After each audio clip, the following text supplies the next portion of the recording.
I would like to welcome you all here today as we gather together in solemn remembrance of our close friend and training partner, karate. Now, as we come together to remember all the great things he has done for us, it is my solemn duty to inform you that karate has indeed passed away. Now, it is my hope and my firm belief that through our hard work and dedication as a team and through our absolute faith that we will see karate again. There will be a resurrection.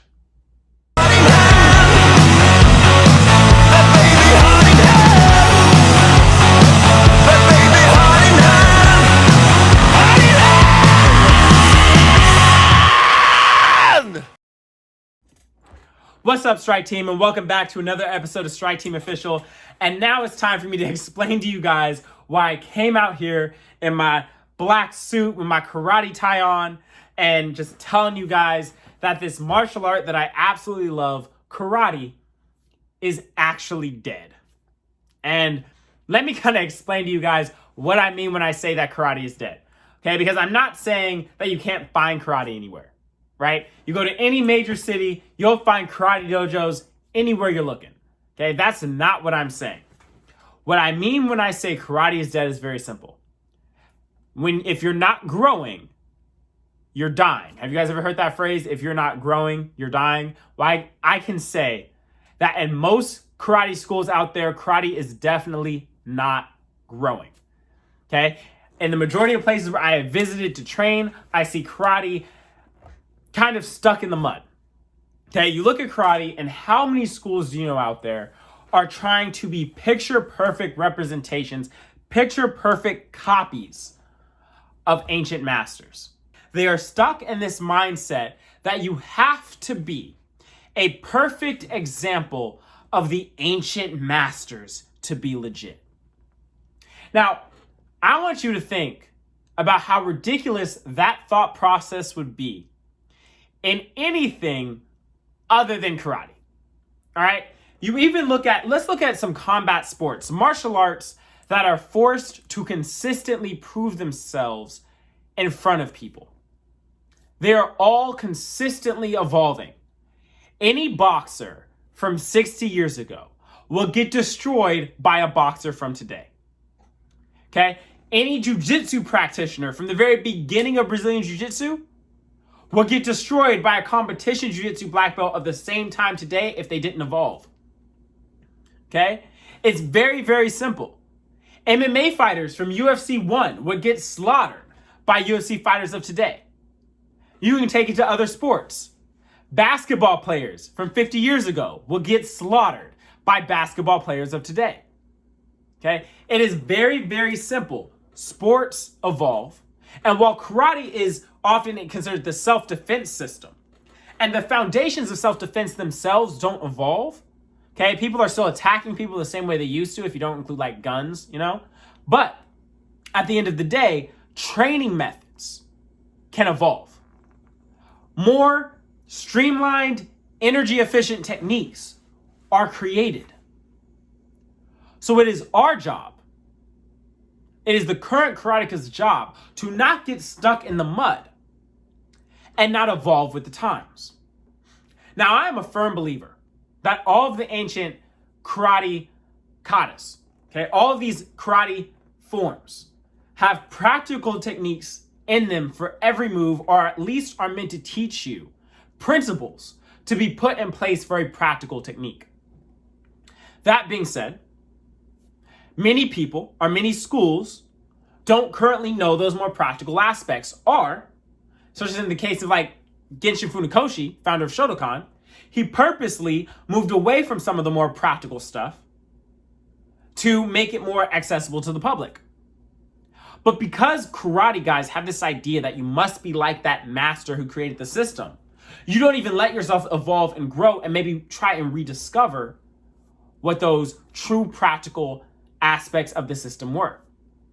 Now, Ian Abernathy, who is one of the leading minds in making karate practical again, okay, has a great way of explaining this. He says he's not seeking to be like the masters, but he's seeking what the masters sought.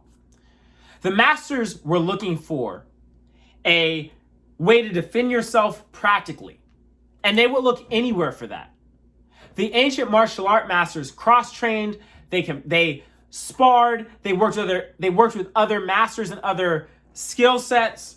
They were doing whatever was necessary to find the most usable and realistic techniques. If you're doing a kata and you don't know how to use the kata against a live resisting opponent, but you're refusing to add new and better training methods into your system because your instructor or your instructor's instructor didn't do it himself, so you have decided that you're just not going to grow, then that is killing karate. And let's be very clear. A large number of people are becoming disillusioned with karate's effectiveness. Now, there's been some changes with that, thanks to people like Lyoto Machida and Michael Venom Page, Raymond Daniels, okay, have gone out and shown point sparring styles of karate to high effect in competition areas. Stephen Thompson, right? But if we want to be truly honest with ourselves, point sparring and the kata side of karate are almost two totally different things. They're almost not even connected, okay? The point sparring history was because karate needed something to compete in. And so he pretty much made that up.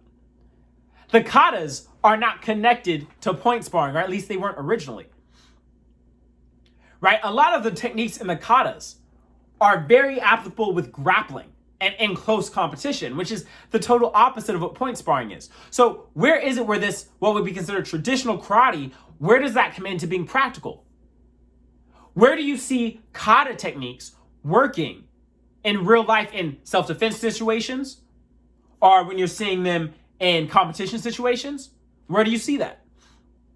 Well, the truth of the matter is the katas can be used in that way. If you're recognizing what the moves are actually supposed to be used for, if you're practicing and drilling it against real, live resistance, against people who are not other karatekas. I'm not talking about balling up in a fist, holding your fist out for 5 seconds and letting that person, throw 5 strikes at you. That's not how these things work in real life. But live, real resistance.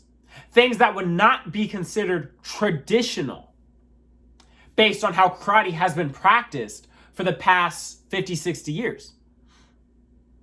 But karate needs to grow past this if we are actually going to become a respected self-defense and even competition martial art outside of point sparring. Okay? It is my belief that karate has enough knowledge within the katas, enough principles, enough possible applications that we could compete with things like Muay Thai, with boxing. But it will only be done if we start drilling and evolving our training methods, evolving the way we approach looking at kata, and are willing to accept new ideas. Really, guys, think about it. Think about it for a moment, okay?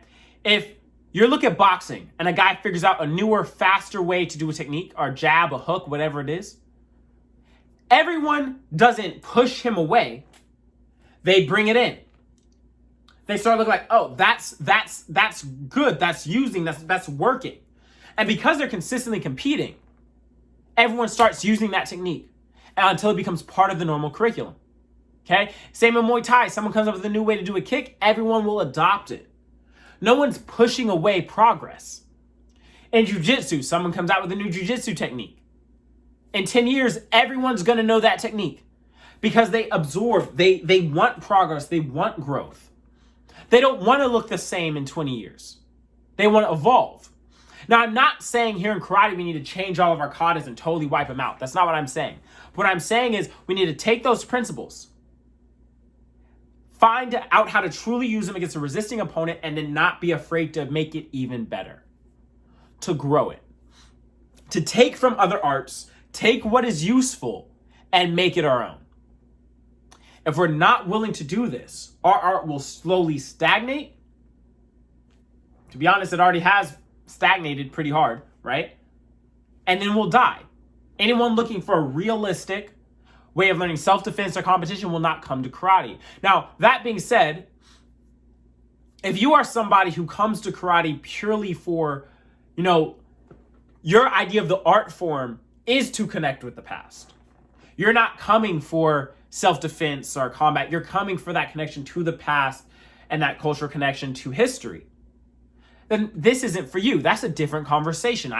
That's not what I'm talking about. Now, say you're someone who comes to karate and you want self-defense and you want combat, but you also want that connection to the past. Now, some people will say that changing and evolving is disrespectful to those past masters.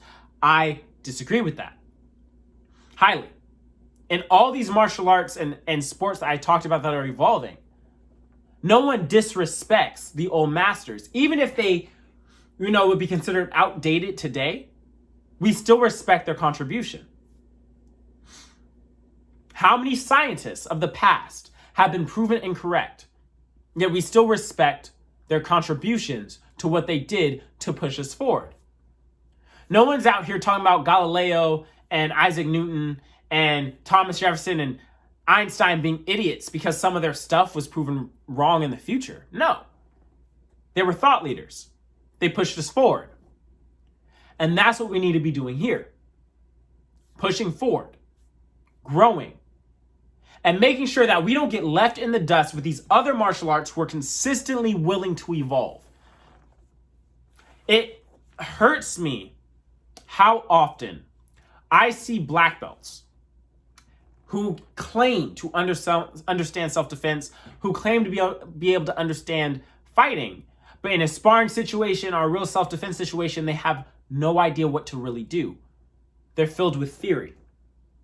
But their theory is based on unrealistic techniques because they're not pressure testing, because they're not evolving, because they're not growing. And this is something I really want us to kind of come together and stop. If we are not willing to evolve, we are pretty much setting ourselves up for failure. Now, while I did come out here and start off saying karate is dead, there is some good news. There are a decent number of people, not nearly enough, but a decent number of people who are actually coming out and trying to move karate forward, to move us out of this dark age of stagnation and move us back to a living, breathing martial art. Okay? Like I said, people like Ian Abernathy, you have Karate Unity. Matter of fact, I'm wearing Karate Unity shirt right now, only Hikite. Okay? I like this shirt a lot. Fits me very well. Karate guys can pull. As you guys, I don't know how well you guys can see this. I know the camera reverses stuff. But I love his channel. Give him a follow. You have people like Karate Culture. You have my sensei, Jeffrey Myers. You also have people like Noah. And so some guys, I'll link them down below so you can reach out to them, follow them. There are people out there looking to evolve our combat system, evolve karate. The Wado guys in Canada, they're doing it too. Okay, so there are groups, there are schools out there looking to evolve and push karate forward to make it grow in such a way that we are not a dying art. So I encourage you guys to reach out, find those places, come together. Say your school's not one of those schools, find a small group of people, work out together, train together, evolve your system. Okay? Because without that, we are going to end up becoming a joke of a martial art. And that's not something I want. Okay? That's not something I want. All right, but again, if you guys liked what I'm talking about, if you're interested in hearing more about it, please karate chop. That's so corny. I need to figure something out. Say punch, karate chop. I don't know. Hit the like button, okay? Just hit it. Punch the like button. That is so corny. I got to figure out something to say here. Guys, hit the like button, please. I'm a brand new channel, okay? I would really appreciate it. Any amount of support helps. Please subscribe, comment, let me know what you may have agreed with, not agreed with, how you felt about this conversation. Put that down below as well. Share it. If you think it's worth a share, please share it. I would really appreciate it. Like I said, brand new channel. Follow me on Instagram. I have a personal page. I also have a page for this channel. All the links shall be added. Also, for this shirt, if you like only Hikite, this is Karate Unity shirt. I'll put his link down below too. It's a very nice shirt. I like it very much. I'm thinking about getting the workout version. Yeah, so, well, one without the sleeves. Yeah, so, yeah, guys, thank you very much for coming on. Thank you for listening. I appreciate you. See you next time. Peace.